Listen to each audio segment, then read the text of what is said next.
wabarakatuh. Yang terhormat Bapak Wangsit Supeno SCMM selaku dosen pengampu mata kuliah analisis kinerja keuangan. Perkenalkan, nama saya Rovena Devi dengan NIM 64231863 dari kelompok 5. Pada kesempatan ini, saya ingin mempresentasikan materi yang berjudul Analisis Kinerja Keuangan Horizontal pada PT Bluebird Tbk periode 2024 dan 2025. Berikut inilah materi presentasi dari saya, silakan disimak semuanya. Pada materi pertama, yaitu ada sejarah singkat tentang perusahaan. PT Bluebird Tbk adalah salah satu perusahaan transportasi terbesar di Indonesia yang terkenal dengan layanan taksi berwarna biru. Armada Bluebird atau PT Bluebird Tbk merupakan salah satu taksi pertama yang sudah menggunakan sistem tarif berdasarkan agrometer dengan dilengkapi sistem radio untuk memberikan penyebaran order yang didukung oleh sistem operator terpusat, serta meresmikan taksi eksklusif Silverbird di Balai Kota DKI Jakarta yang disaksikan langsung oleh Ibu Mutiara Djoku Sutono. Momen penting dalam sejarah perusahaan ini terjadi pada tahun 2014 ketika Bluebird secara resmi menjadi perusahaan yang terdaftar dan mencatatkan sahamnya di IDX dengan kode saham BIRD di Bursa Efek Indonesia. Tindakan ini menandakan peralihan perusahaan menuju manajemen yang lebih profesional dan terbuka. Hingga saat ini, PT Bluebird tetap menjaga namanya sebagai perusahaan transportasi dengan fokus yang kualitas layanan inovasi dan kepuasan pelanggan, walaupun harus bersaing dengan layanan transportasi berbasis aplikasi lainnya. Materi berikutnya, kita akan membahas analisis kinerja keuangan dengan metode horizontal. Yang pertama, yaitu ada pengertian analisa kinerja keuangan.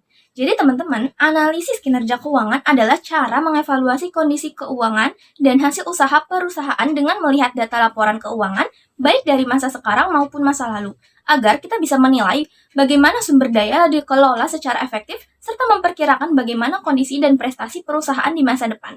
Dengan kata lain, kinerja keuangan adalah cerminan kesehatan keuangan suatu perusahaan. Nah, yang kedua yaitu ada kinerja keuangan dengan metode horizontal. Dalam pengolahan laporan keuangan digunakan metode horizontal yaitu untuk membandingkan laporan keuangan suatu perusahaan dari satu periode ke periode lainnya. Berbeda dengan analisis vertikal. Analisis horizontal dapat menghasilkan informasi tentang perkembangan kinerja keuangan perusahaan dalam beberapa waktu sesuai periode yang diperhitungkan. Materi selanjutnya kita akan membahas hasil dari analisis kinerja keuangan pada bagian aset. Pada laporan kinerja keuangan PT Bluebird, Tbk menunjukkan struktur keuangan perusahaan yang terdiri dari aset, liabilitas, dan ekuitas. Analisis perbandingan secara horizontal terhadap laporan posisi keuangan menunjukkan bahwa total aset perusahaan pada tahun 2025 itu meningkat dibandingkan pada tahun 2024. Pada tahun 2025, total aset tercatat sebesar Rp9.651.949, sedangkan pada tahun 2024 sebesar Rp8.444.955. Ini menunjukkan adanya kenaikan sebesar Rp1.210.994 atau sekitar 14,35%. Kenaikan ini mencerminkan pertumbuhan kapasitas ekonomi perusahaan baik dari aset lancar maupun aset tidak lancar, yang menunjukkan bahwa kondisi perusahaan itu semakin baik.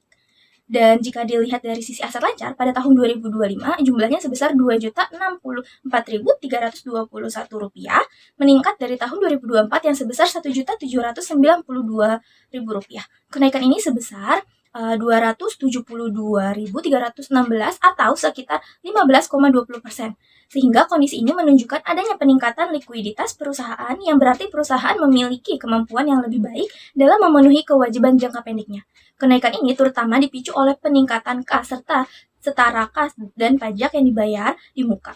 Peningkatan ini juga sebagian besar didorong oleh kenaikan kas dan setara kas serta pajak dibayar di muka. Sementara itu, di tahun 2025, total aset tidak lancar tercatat sebesar Rp7.577.628, sebuah peningkatan dari tahun sebelumnya yang hanya Rp6.448.950. Kenaikan ini sebesar 14,12% yang menunjukkan bahwa perusahaan sedang memperluas investasi jangka panjang. Ini juga menandakan bahwa perusahaan tidak hanya memprioritaskan likuiditas, tetapi juga berfokus pada pengembangan kapasitas operasional dalam jangka waktu yang panjang. Secara keseluruhan dapat disimpulkan bahwa perusahaan mengalami pertumbuhan aset yang cukup signifikan pada tahun 2025 dibandingkan tahun 2024.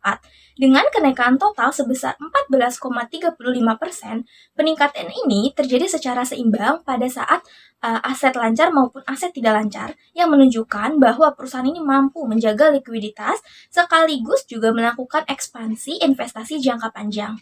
Dan kondisi ini tentunya mencerminkan kinerja keuangan yang relatif baik, meskipun tetap perlu diperhatikan beberapa penurunan pada pos-pos tertentu seperti piutang pihak berelasi, biaya dibayar di muka, dan investasi jangka pendek. Jika ditinjau lebih rinci, dalam kelompok aset lancar, komponen yang paling besar memberikan kontribusi terhadap kenaikan adalah kas dan setara kas, serta pajak dibayar di muka. Kas dan setara kas ini meningkat sebesar Rp181.296 yang menunjukkan adanya peningkatan likuiditas perusahaan. Selain itu, pajak dibayar di muka juga mengalami kenaikan signifikan sebesar Rp132.184 yang turut mendorong naiknya total aset lancar. Meskipun demikian, terdapat beberapa komponen yang justru mengalami penurunan seperti investasi, jangka pendek, piutang pihak berelasi, serta biaya dibayar di muka. Sehingga menahan laju kenaikan aset lancar secara keseluruhan. Seri selanjutnya kita akan membahas hasil dari analisis kinerja keuangan, liabilitas, dan ekuitas. Dari data yang tersedia berikut ini terlihat bahwa total liabilitas itu bertambah dari 2.445.967 di tahun 2024 menjadi 3.325.713 di tahun 2025. Sementara ekuitas bertumbuh dari 5.994.498 di tahun 2024 menjadi 6.326.236 rupiah di tahun 2025. Dalam situasi ini, liabilitas meningkat lebih cepat dibandingkan ekuitas, yang merupakan indikasi awal bahwa perusahaan semakin tergantung pada utang. Peningkatan ini menunjukkan bahwa perusahaan semakin memanfaatkan sumber pendanaan dari pihak eksternal, baik dalam bentuk liabilitas jangka pendek maupun jangka panjang. Ekuitas bertambah terutama itu disebabkan oleh peningkatan saldo laba yang belum ditentukan kegunaannya dari Rp3.093.743 di tahun 2024 menjadi Rp3.391.412 di tahun 2025. Hal ini juga menunjukkan bahwa perusahaan itu telah berhasil menghasilkan keuntungan dan menyimpannya untuk memperkuat modal. Peningkatan ini terutama itu dipicu oleh bertambahnya saldo laba yang belum dialokasikan, yang menunjukkan bahwa perusahaan itu dapat menghasilkan keuntungan secara terus-menerus dan menyimpan sebagian dari keuntungan untuk memperkuat struktur modal. Sementara itu, bagian modal yang disetor seperti saham biasa dan tambahan modal yang disetor tidak mengalami perubahan sepanjang periode tersebut, sehingga bisa disimpulkan bahwa peningkatan ekuitas itu lebih banyak berasal dari kinerja internal perusahaan dibandingkan dengan investasi tambahan dari pemilik. Pada bagian ekuitas, terlihat bahwa perusahaan itu mengalami pertumbuhan yang konsisten. Total ekuitas bertambah dari Rp5.994.988 pada tahun 2024 dan mencapai Rp6.326.236 pada tahun 2025. Penambahan ini terutama disebabkan oleh kenaikan saldo laba yang tidak ditentukan penggunaannya, yang meningkat dari Rp3.063.743 pada tahun 2024 dan mencapai Rp3.391.412 pada tahun 2025. Hal ini menunjukkan bahwa perusahaan itu dapat menghasilkan keuntungan yang stabil dan menyimpan sebagian besar keuntungan tersebut untuk memperkuat modal. Di sisi lain, komponen saham biasa yang berjumlah Rp250.210 dan tambahan modal disetor sebesar Rp2.512.774 tetap tidak berubah selama periode ini, yang menunjukkan tidak adanya penambahan modal dari pemilik. Jadi secara umum bisa disimpulkan bahwa walaupun aset perusahaan itu meningkat, laju pertumbuhan juga utangnya jauh lebih pesat dibandingkan dengan pertumbuhan aset.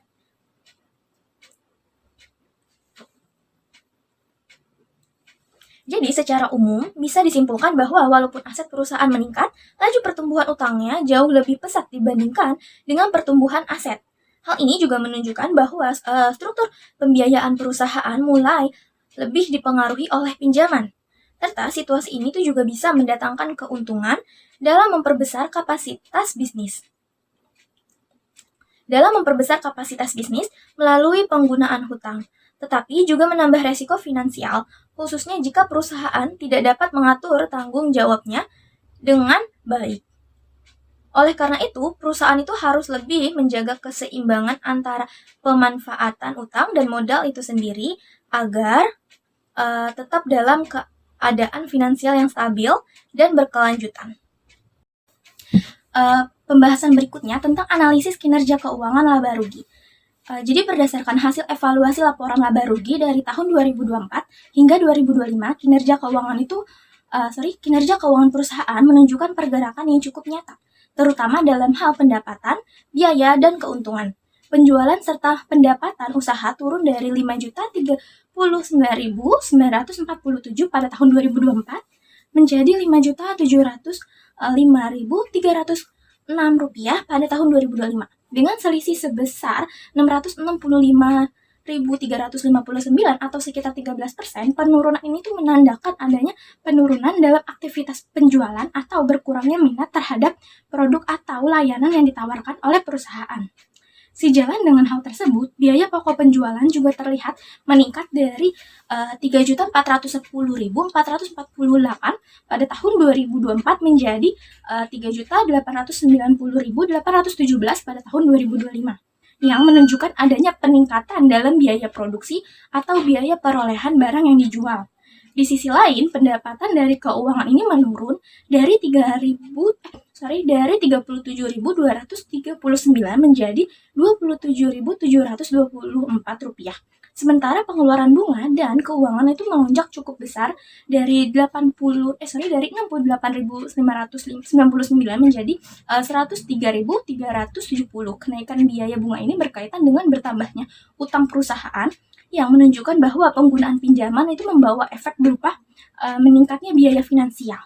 Di samping itu, pendapatan lain-lain bertambah dari Rp72.062 menjadi Rp101.632. Namun, disertai dengan kenaikan pengeluaran lainnya dari Rp5.980 menjadi Rp16.621. Secara keseluruhan, laba lainnya itu tetap meningkat. Temuan dari analisis laporan laba rugi itu menunjukkan bahwa perusahaan mengalami tekanan dalam hal pendapatan dan kenaikan biaya, baik dari segi operasional maupun keuangan.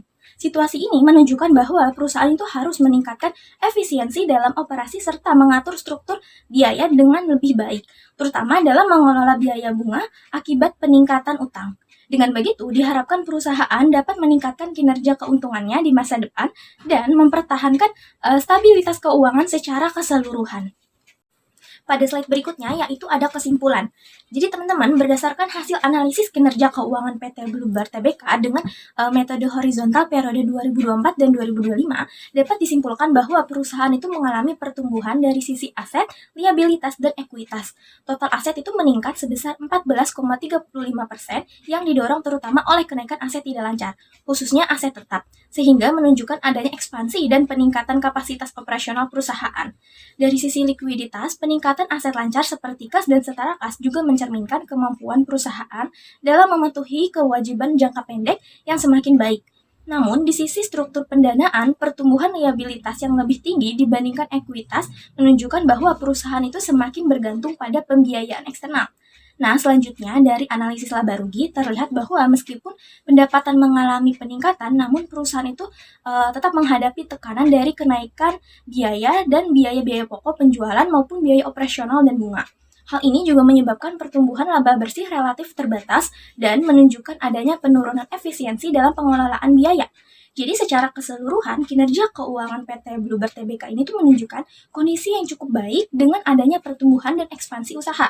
Namun perusahaan juga masih perlu lebih memperhatikan pengendalian biaya serta menjaga keseimbangan antara penggunaan utang dan modal sendiri agar stabilitas keuangan dan profitabilitas dapat terus ditingkatkan di masa yang akan mendatang. Pada slide berikutnya yaitu ada materi terakhir yaitu ada saran. Berdasarkan hasil analisis kinerja keuangan PT Bluebird Tbk, terdapat beberapa saran yang dapat diberikan untuk meningkatkan kinerja perusahaan ke depannya. Yang pertama itu perusahaan perlu lebih mengendalikan biaya operasional agar laba yang dihasilkan dapat meningkat. Yang kedua, perusahaan itu juga perlu menjaga keseimbangan struktur modal dengan mengendalikan tingkat utang sehingga resiko keuangan itu juga dapat diminimalkan. Yang ketiga, perusahaan perlu memperhatikan pengendalian biaya operasional agar profitabilitas perusahaan tetap terjaga. Yang keempat, yaitu perusahaan perlu melakukan evaluasi kinerja keuangan secara berkala agar mengetahui kondisi keuangan secara akurat dan mengambil keputusan strategi yang lebih efektif di masa yang akan datang. Terima kasih untuk semuanya yang sudah menyimak materi presentasi kali ini.